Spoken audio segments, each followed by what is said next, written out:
From the Library of Congress in Washington, D.C.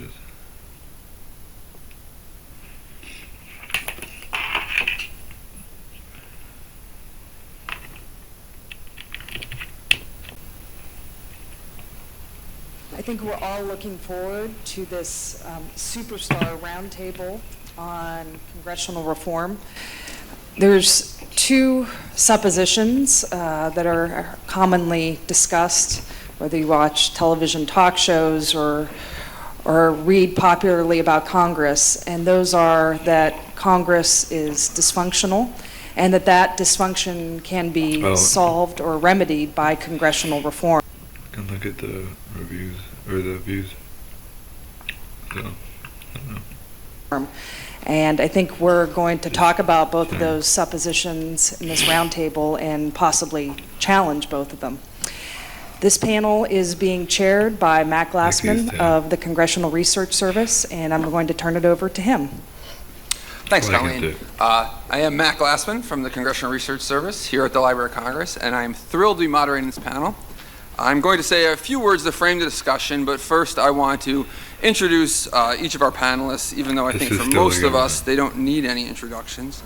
Sitting to my direct left here is Congressman Mickey Edwards, who served Oklahoma's 5th District for 16 years, a former member of Appropriations Committee.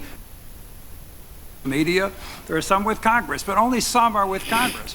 I think probably Congress is beaten up on too much.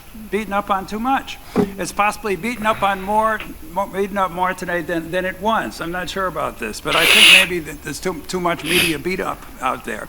Let me give you some instances I got 4 instances of the way the media mislead us. And I say this because this is a Congressional History Conference, so at the least we should be thinking history. And we should be thinking about answering the phone when a reporter calls up or a student asks a question and giving them something that's reasonably true about how Congress sits in history. 4 instances of this, of misleading. One is this: we've gone 100 days and they haven't passed any laws. We've been hearing about this in the last few months or so. I looked back and here's what I found. I think this is roughly correct. 1933 was a genuine crisis, and they went on an immense binge of lawmaking in January, and March, April, and May, and so of 1933, the Depression and all that. Since then, there's only one instance of a really important law passed during the first 100 days of a new president's term, and that was the stimulus bill in February of 2009, where there was another crisis. Since then, it's a blank. This is a fake yardstick, and the next time they call you up and ask about it, you should say it's a fake yardstick. Secondly, we've been hearing lately, or we've been hearing at least under Obama, that they don't pass enough laws. And the evidence for that lately has become a list of laws that's put out by, I think it's by the House Clerk's Office, which so far as I know is a very good list, probably as accurate as you can get. The government's very good. But the use of this list is terrible. It's taken it as a measure of congressional content or achievement, innocent of the fact that you're going to be gathering together Obamacare with the Declaration of National Petunia Week, and innocent when you use the thing over a period of time with the strong likelihood that in recent times more stuff has been put into big omnibus bills. So the more that's the case that stuff is put into big omnibus bills, we can have fewer bills, but we're not necessarily having less content or less achievement. The third point is this: I think that the media, and this is true not just in the media, am I using this okay? Can you hear me? Yes. The media overused the term gridlock. Now, gridlock in life, in a traffic jam, is not a good thing. You can look in the mirror and comb your hair, you can do that and so forth, but generally speaking, traffic jams are terrible, and we know that. And in political science, there is a use of the term gridlock, which is very fine. It's a positive analytic use, as Nolan talked about earlier, Keith Crable and some others. But in the newspapers, the term gridlock has come to have, or does have, as it applies to Congress, a negative connotation. They're not doing stuff. They should be doing stuff, and they're not doing stuff. You see that? Now, we could all point to instances where they're right. There's some stuff they should do, and they haven't done it, like putting up the debt limit. But for any society, the more laws passed would be an insane standard, just an insane standard. But you have to look back and say, is it a great idea to be passing these laws? I mean, it's a wonderful thing sometimes when Congress deliberates and fusses and frets and then does nothing. It can be a great public service when that is the result. The fourth point is this one. We hear that The parties that are running Congress, the majority parties, they can't get their act together. There it is. And there's a kind of platonic form out there of a point source party that's supposed to be able to operate perfectly with all its members on the same page. It's a fiction. And generally speaking, in American history, congressional majority parties are not like that. Now, they'll vary somewhat. But generally speaking, one of the two parties is a slice of pretty large slice of American life. And there will be dissonance between the parties, but there will be dissonance within the parties. Just look back in history, and you can see this, that as Sam Rayburn and Truman and Kennedy had their Dixiecrats. It was a big problem within the party, within the ruling party. You ask President Taft and Hoover and Coolidge and Harding about the terrible problem of dissident progressivists within the Republican Party on Capitol Hill. Those people were impossible to deal with, decade after decade. Ask Clinton about his Blue Dogs. So now we're getting with the Republicans, we're getting the New Jersey folks and the Arkansas folks, and it's like herding cats. But this is pretty normal stuff. It's beyond that, there's the question of whether we should really like it if they can get their act together, the parties. It's not clear as an analytic or an empirical, as a theoretical matter, that it's a great thing for the parties to get their act together. That was great. Let me start by saying that my favorite political scientist is Archie the cockroach. And Archie observed once that the important thing in politics is not the system. The important thing is what you do with any system you happen to have. And I fall into that school. I believe in that. In my view, there is nothing wrong whatsoever with the Congress that sending 30 more Mickey Edwards to the Congress wouldn't cure. And I don't say that just because he's here. I say that because I believe it. If you want a Congress that is more cooperative and less dysfunctional, then you ought to stop sending people to Congress whose self-declared intention is to blow things up rather than build things. That's the main thing that's the problem with Congress these days. When I came to Congress, the Congress was controlled largely by Southern, white, sometimes racist men. And we reformed the institution in many ways over the next 5 years. And then that Congress faced Watergate, and it faced Vietnam. That institution was able to handle those. You may not like the way they handled it, but that institution was able to deal with those issues for, I think, one reason, because they came from a generation that had experienced, well, they'd had two common experiences. First was the Great Depression, and the second was World War II. And I think those instances taught them that if you wanted to get along, if you wanted to work things out for the welfare of the country, that excuse me, that they were all in it together. They had a more communitarian approach, certainly, to problems than the Congress has today. That generation believed that you needed to knock the rough edges off capitalism in order to give everybody a buy-in economically. And it also recognized that sometimes in a legislative body, it is more important to protect the institution's ability to function than it is to press for that last inch of political advantage in dealing with any issue. Example, when Mickey and I ran the Foreign Operations Subcommittee on the House, Appropriations Subcommittee on the House side, for part of that time, the Senate chairman was Bob Caston, the Republican from Wisconsin. When we sat down with our staff to try to work out what we needed to put in my mark, which I was going to present to the House, and then later what our position is going to be in conference with the Senate, the very first question I always asked my staff was, what does Bob Caston need that we can afford to give him so that everybody walks away from the deal feeling like they got something and that it was responsible given the constituencies they had to answer to. And I tried to do the same thing, thinking about Mickey. If you want to know, or if you want to have an example of what the problem is in the Congress today, I invite you to look at one sheet of paper, this one. This is a seating chart of the United States Senate in 1960. And I invite you to look at that chart. You find names on the Republican side like Case, Keating, Pearson, Simpson, Javits, Cooper, Aiken, Saltonstall, Dirksen. Those people were reasonable partisans, and they were able to work on the other side of the aisle without being devoured by the threat of a primary opponent. And so the place might have been, it was civil, at least it was civil, even if you didn't like some of the legislation that it produced. Compare that to what happened in the House. I became chairman in 1994 the first time, halfway through the session. We were behind in our work, and I desperately wanted to finish all of the bills that we had before the end of the fiscal year. We did that, but it wasn't because I was so blessed smart. It was simply because I was able to walk across the aisle, talk to a guy by the name of Joe McDade, who was the ranking Republican on the committee.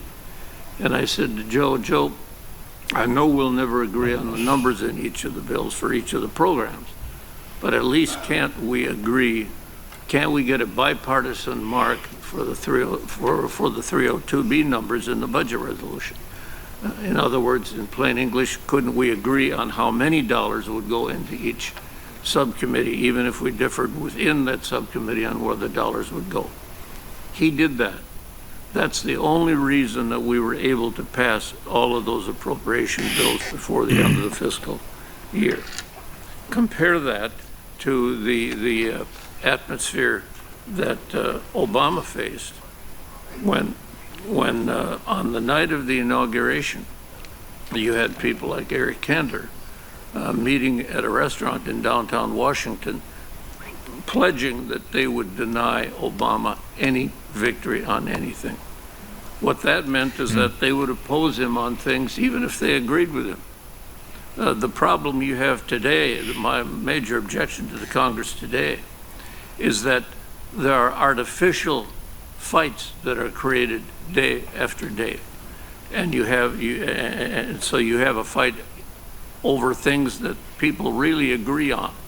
But for political reasons, they decide they're gonna make life miserable for the other side of the aisle.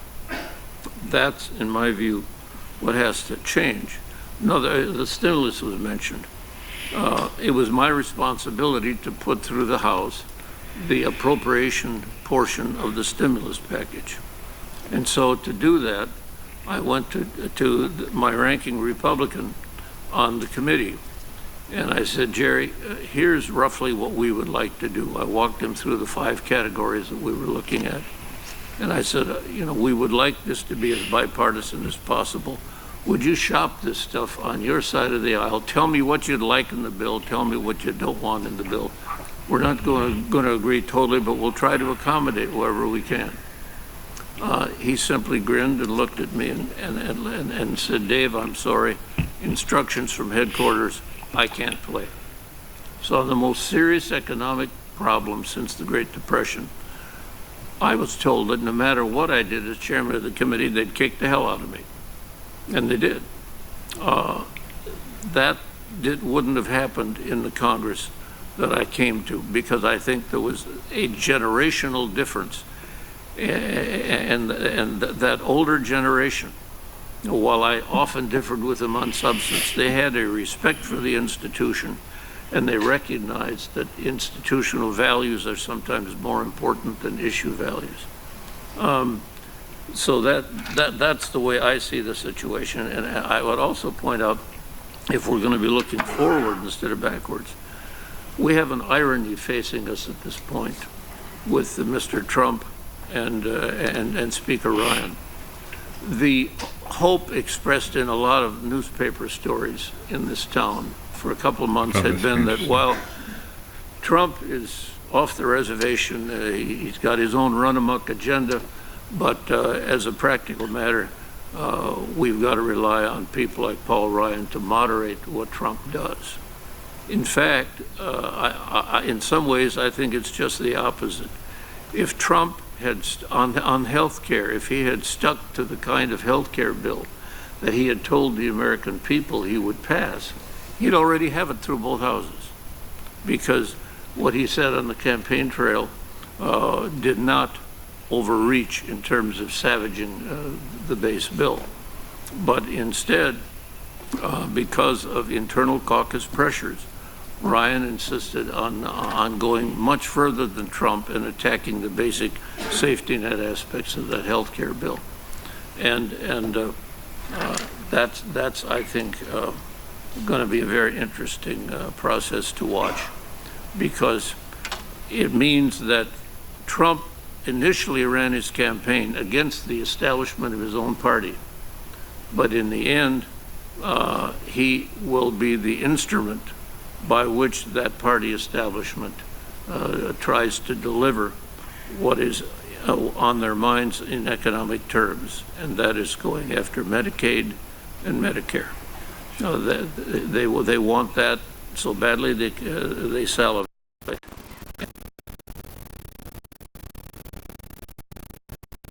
And Trump isn't the person who pushed that. That agenda is being pushed by the House Republican leadership, not so much by the Senate Republican leadership. But I think we're going to have a very different role to be played by Ryan and Trump than people expected when Trump was elected. Yeah, thanks so much. It's a pleasure to be here and on this panel. And I guess what I want to say is thinking about the framing of the question about harnessing versus countering polarization, or I also agree with Mickey Edwards' point that it's actually partisanship as much as polarization that we should be talking about. I actually think that when you think historically, it seems to me that neither of those options is actually the right one. And here's what I mean. I think first, in thinking historically about what's going on, I think it's wrong to look to history for analogies in this case. I don't think there actually is a really good historical analogy to the problems we face today. There have been periods where the parties have voted quite apart and distinctly, but it's not clear the processes generating it were the same as what we have now. But I do think that we should think about it historically in the following sense, that polarization or this intensification of partisanship is itself a self-reinforcing historical process. Reforms are tied typically to particular policy choices or pursued policy goals.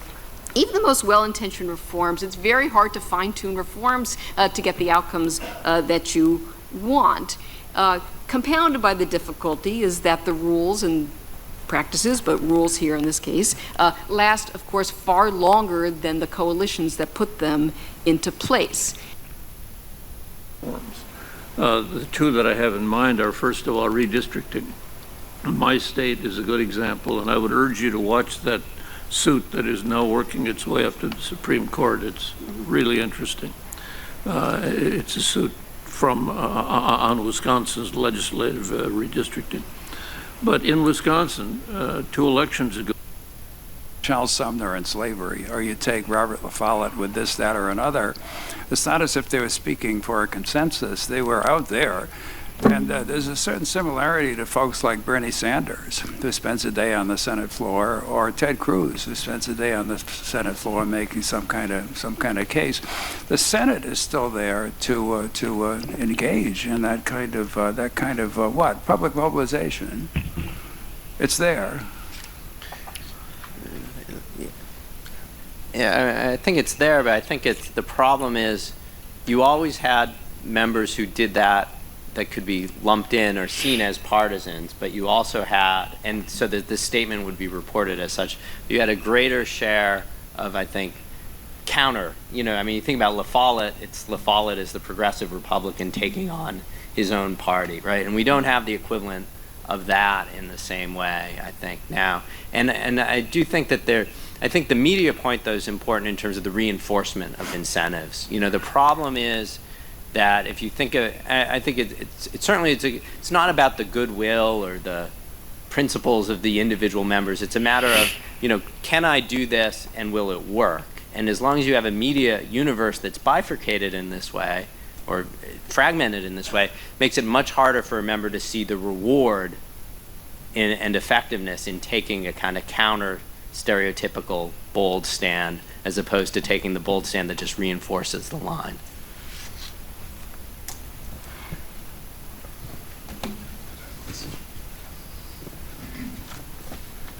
I want to just make a couple of points about various speakers. Anyways, I thought that was interesting. And I was like, why does this have... I would think that this had like 1 million views or something. But, yeah. Okay. I don't know what this flag is. It's pretty cool. I don't know why I'm adding all these comments now. This is the video.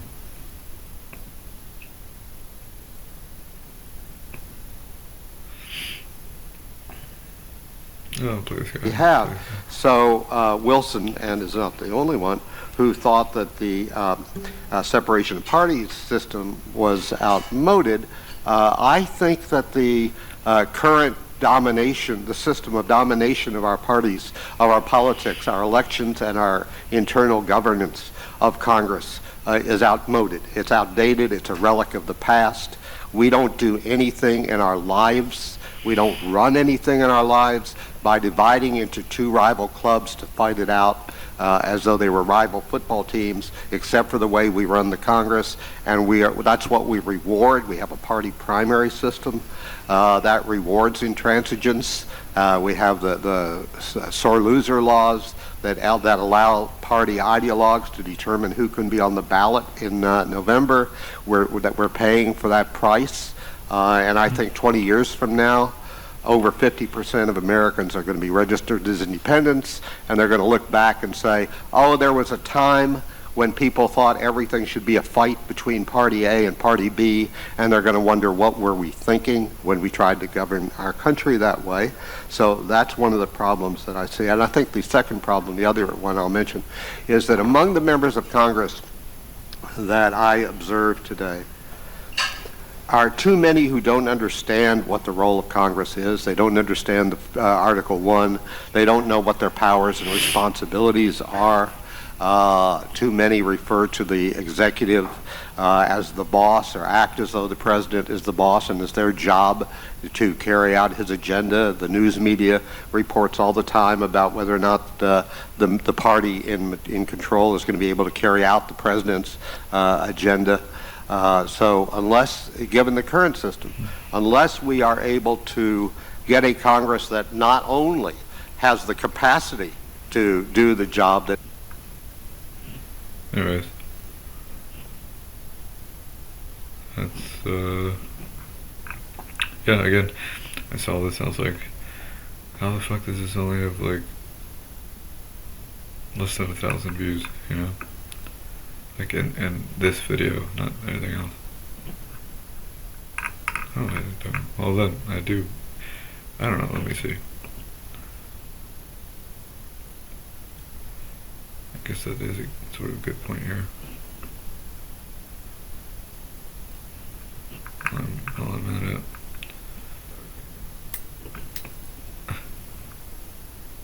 One view.